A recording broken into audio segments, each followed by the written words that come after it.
Today on Newsbreak, it's the shocking state of the nation now. It is clear for all to see our nation in deplorable condition. Ghanaians continue to wonder, how did we get to this point? Wait, doesn't Ghana belong to all of us? And not some few individuals? You just read my mind.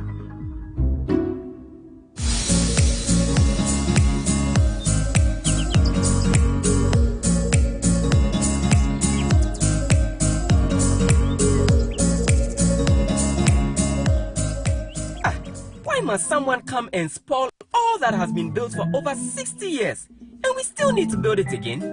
It's all because of the future of our children and their children. Building the Ghana we all want together.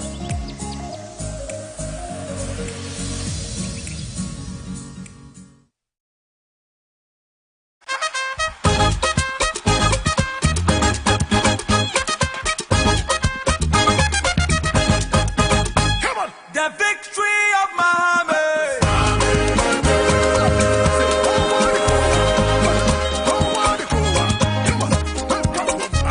The victory of Mugabe.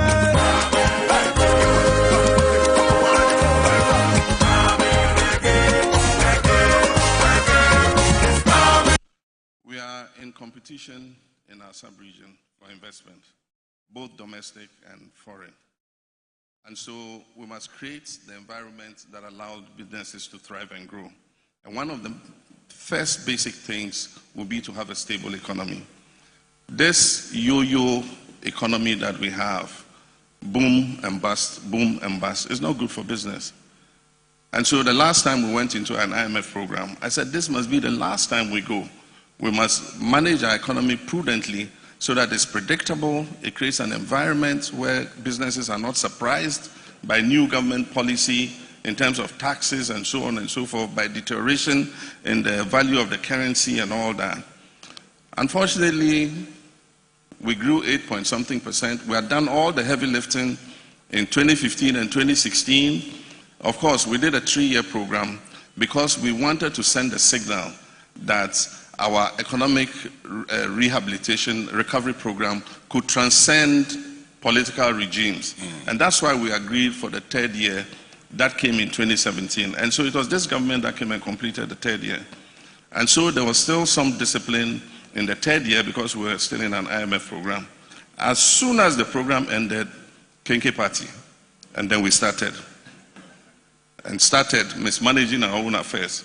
Of course, Nkrumah said we should be able to mismanage our own affairs. And we started mismanaging our affairs. And today we're where we are. The red flag was raised about excessive borrowing. And nobody will listen. They said, oh, well, we're getting that money because we are credit worthy and the international market trusts us. Today, that same international market has shut you out. And so that's why I'm trying to give some positive solutions. For instance, I made the remark just now that we should review the Public Financial Management Act to include capping the rates of debt accumulation. And so we can say that, look, we cannot do more than 65% debt to GDP. Okay. And so if a government is, suppressing the 65% debt to GDP, it has to hold the brakes. We must reduce non-concessional lending. And we did it in 2015 in agreement with the IMF. We agreed that we will not borrow more than $500 million non-concessional finance. Every other finance will be grants and concessional financing. And with that, we were able to manage our debts. We left end of 2016 with a debt to GDP ratio of 56%. Today, we are in excess of 100%. And so legislation to cap how much government accumulates in debt will become necessary so that tomorrow another government doesn't come when we have achieved stability and goes on a borrowing spree and creates the same kind of problem that we have. So a conducive environment for the private sector is to have stability and predictability in the economic management, that the CD is going to remain relatively stable. Even if it deteriorates, it will deteriorate at a gradual rate every year instead of bump from 6 to 13 CDs to $1. And I mean, if inflation goes up from 15 or 16% to almost 54%. These are the things that affect businesses and either make investors fold up and go away, or some of them, move out to our neighboring countries. Well, there's a time we should have been given tax breaks to stimulate private sector, but we're rather increasing the burden of taxes on the private sector. And that's why I was asking, what happened to the famous taxation to production mantra that was touted? That never happened. Today they're paying more taxes than they've ever paid in the history. But I do think that if the economy stabilizes too, it will improve the business environment. It will bring back some of the investors who have left, some of those who have left to neighboring countries. We should be able to attract them. We should go out of our way on investment drives to bring some of the labor-intensive, light manufacturing jobs to Ghana. As I think it was the IFC man said, in Asia and other places, population is becoming an issue. Labor issues are going to come because they are having fewer children. And the part is they are growing their economies to the higher end of production. And so there's a certain vacuum there for producing leather goods, for producing clothing and things that Bangladesh and Vietnam and all were very interested in. Even in the agribusiness space, like you said, there's a limit. They've reached the limit of growing rice because the paddies are finite. And so where is the next place for growing rice to feed the rest of the world? It's Africa. Africa still has more than 50% of the world's arable lands. So those are areas that we can begin to look to. Malaysia came and took the palm fruit from here. Today we import palm oil and vegetable cooking oil from Malaysia.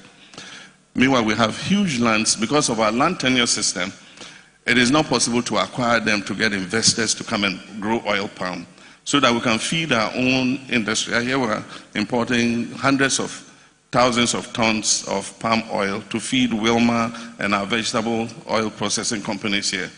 How can we utilize those lands and interest these captains of industry to look at agribusiness and agricultural production too? What incentives can we give? And that's why I say a dialogue and a conversation is important. We want to talk to Wilma, we want to talk to Olam, we want to talk to all these who have the technology and capacity to do it. They've done it in other countries. What incentives do they want government to give them? In order that they help us with cotton production in the north, that will bring extra incomes to poor northern families.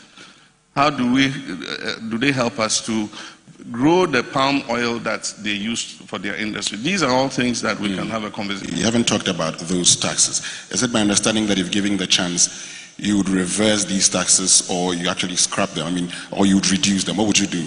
Well, you're not going to be able to do it as long as you remain in the IMF program. Once they sign on the dotted line and commit to those taxes, a new government that comes in 2025 is not going to be able to renege on those taxes.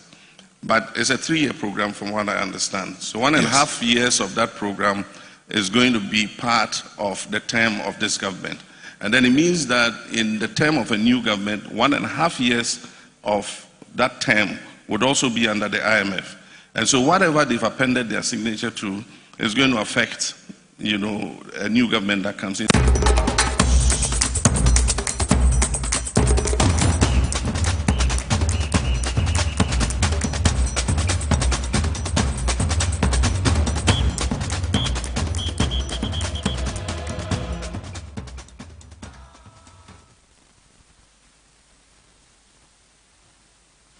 Mugabe Maase.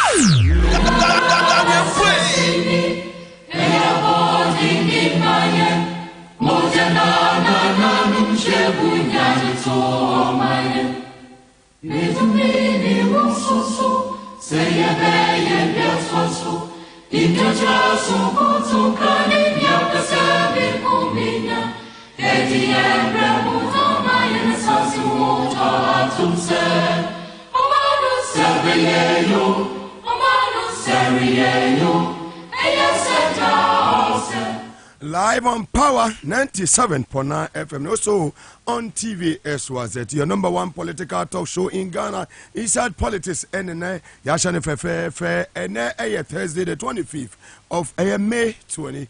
23 yede ebrew ewo aboboano in all the 16 regions baby will be we hear live ewo TV SYZ YouTube SYZ broadcasting so and Facebook live wire TV SYZ Ghana and Power 979 medi Edi Mugabe Maase betimi afremi atan kolega biga na enei ensema yede ebrewo no na chese ensem no emu edoyi papa enu adai na chese ejebo eja anya ababa bedu justice enim yeboa ya wono na chief justice sabre de odidimedi nyina aba wiya ya sabre kasa de justice eye doche na ehwe akiri se kwapem se eja new chief justice a omampanyi abonidin no eja emrase bedwefo bekwa asetena na eja womo agenatum se de be ya obetumi abefa na juma eno nso eye nsema ebobo ba ebema eye timamofo no juma eye justice anim yebo a obedi edima omai Ghana no yebema mo sa highlight nyina no yedi ebema ho ene enwumre ewo TV SYZ Samson on Power 97.9 FM IMF nsem no akwa sisai samban ena omampanyin na akufo ado chenkwa no mbre mu wasade aba betu dwa sesi a IMF do na go through ni de ombeko capital market na oma akwa asase abo besia oma bo besia eno so eye nsem a nana okufu ado Ghana mampanyin wode atu dwa aseda kese koma abo afo eta echi ni etumi di dwumadi ebrewo ni kan Dr. Amusu Heba Clinic ya wo Tafo Club 600 kusata brusanum ewo Kumase otayeche den o krabata bebre atwahia ewo Ghana ha emresem no yebebo na adwuma ho dawuru na osu hu dwumadi a wodi airport protein na aja wo so watimi akọ na wakwaje wo ayaresa asara kese so koma Spanish garlic mixer and capsules omoso etayeche na Spanish ginkgo capsules so no